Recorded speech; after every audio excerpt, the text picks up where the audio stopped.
Hi, everybody. This is Dan Stolbarger. Welcome to this week's KFIR Middle East update. It is the week of February 11th. So grab a seat, put your headphones on, or take a look one way or another. But make sure you grab the PDF PowerPoint that accompanies this presentation. Always more information in that than we have time for in this short YouTube. We always begin with, you can get that either on our website at holygroundexplorations.com or just click the link in the YouTube channel. We always begin with news bites.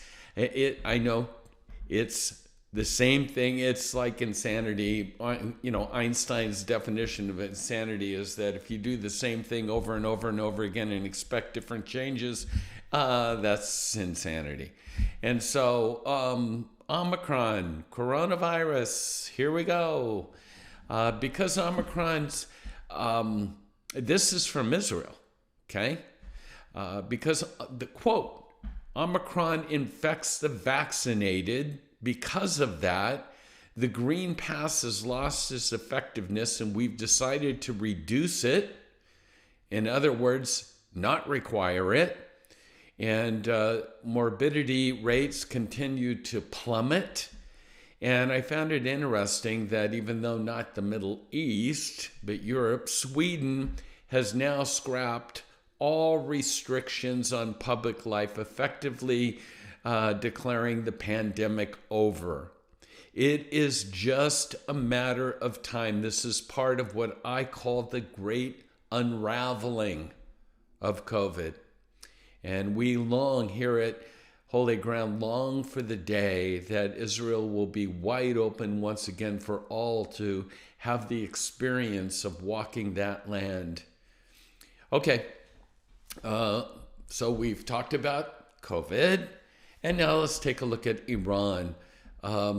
They have unveiled a new missile, the KFIR breaker is what they call it. It can travel up to put it this way, the distance covering all of Israel. They've also gone on statements making that it can hit U.S. bases all over Europe as well. But the missile's named after the town in which in AD 628, Muhammad massacred the Jewish population. So, new rocket, they're claiming it has enough firepower to hit not only Israel, but U.S. bases in the Middle East and Europe. And then last thing, across the border, Hezbollah's been relatively quiet, but keep this in mind. The IDF is preparing once again for the potential of a winter war against Hezbollah in the north. Okay, big news, the nuke deal. Biden is beginning to cave when, truth be told, and on Friday of last week, Biden reversed some of the sanctions put on Iran by Trump, by the Trump administration, that is, that will allow foreign companies to resume non-weapons nuclear energy work in Iran. This is massive. It didn't go reported, but once again, we are caving. And to believe that this money, these sanctions that will be released, will go towards what? Non-weapons nuclear energy work? Foolishness. Iran, the largest state-sponsored terrorist in the world. Former Affairs Ranking Member Michael McCall, a Republican from Texas, is condemning this, the administration's move, saying in a statement, "I'm deeply concerned that these waivers show that the administration is preparing to cut a new nuclear deal with Iran that will be worse than the original one. Another bad deal is worse for our national security. It's worse than no deal." And then Senator Ted Cruz from Texas as well denounces this waiver in a statement saying, quote, just one more step that Biden is taking towards reviving a weakened version of the catastrophic Obama-Iran nuclear deal. And again, all of that transpired last Friday, and we're going to wait and see, because in a couple days they're supposed to meet again. But don't be surprised if we totally collapse and sign some sort of deal. Now, with that in mind, Naftali Bennett, ever since the Biden administration has made it clear that categorically they want back in the Iran nuclear deal, Bennett has gone on record, has contacted not just Blinken, but Biden himself, basically saying, if you lift the sanctions, it does not take away from Israel's ability or right to take matters into their own hands. And so this is being circulated in so many words. Bennett is saying, we are not going to be shackled by any deal that you come up with. If we believe the time has come for us to strike Iran, we will do it. Interesting, because last week we talked about this Amnesty's report on apartheid, Israeli apartheid, etc. And I found this article very interesting. Again, Middle East update. The question is, where is the outcry from Amnesty International and other human rights organizations when an Arab country subjects Palestinians to actual apartheid measures? The international community is too busy lying about Israel's alleged abuses to take any kind of notice. Here, listen. It is estimated that 65% of the Palestinian refugees in Lebanon live under the poverty line. Palestinians in Lebanon have long been prevented from practicing such professions as medicine, law, given that only the Lebanese could join these sort of professional syndicates. And it goes on, 39 professions remain prohibited to Palestinians in the following fields: healthcare, as we mentioned, dentistry, nursing, pharmacy, transport, fishing, services and daycare, engineering, law, tourism, and accounting. All not available for Palestinians in Lebanon. Talk about apartheid. But have you heard any of this? Of course not.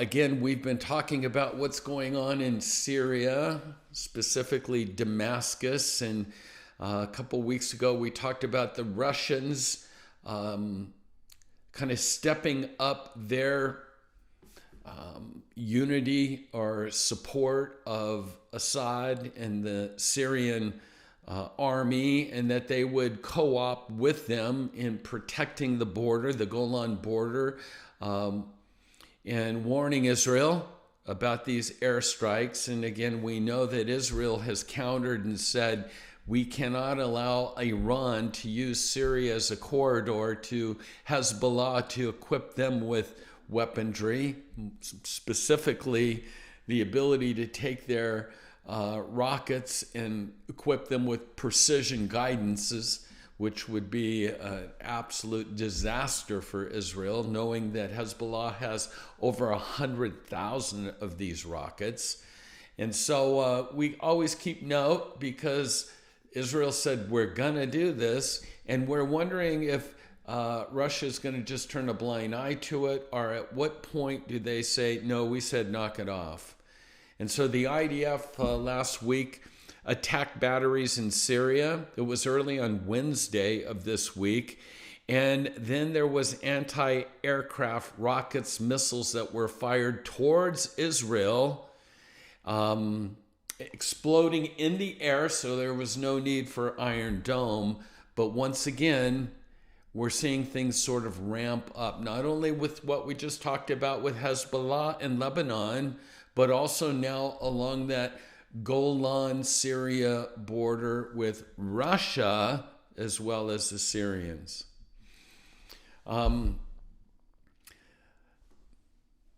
Secretary of State Anthony Blinken has met with Abbas, and we might as well just pull the blindfolds off our eyes in case, or pull our heads out of the sand.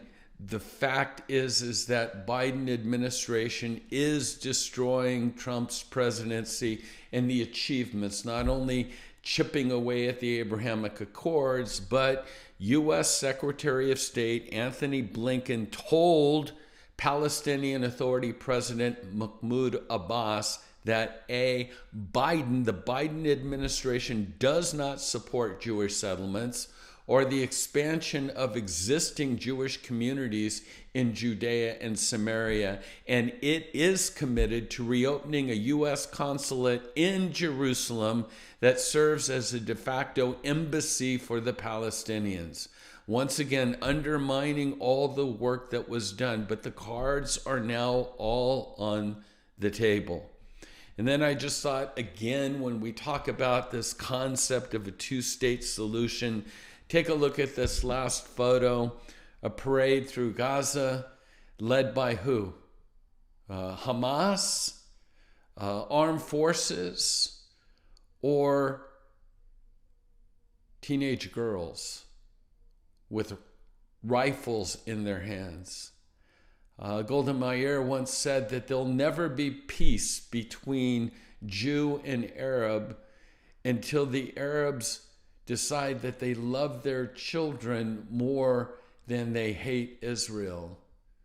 And again, what goes on with the indoctrination and the brainwashing and textbooks, I don't see change in the near horizon. So that's our report this week, using primarily Israeli sources. A reminder for believers to heed the word of God, to pray for the peace of Jerusalem, and may we take our stand. Again, Genesis 12 still in effect today. I'll bless those that bless thee, and I'll curse those that curse thee. So with that, God bless you, and shalom.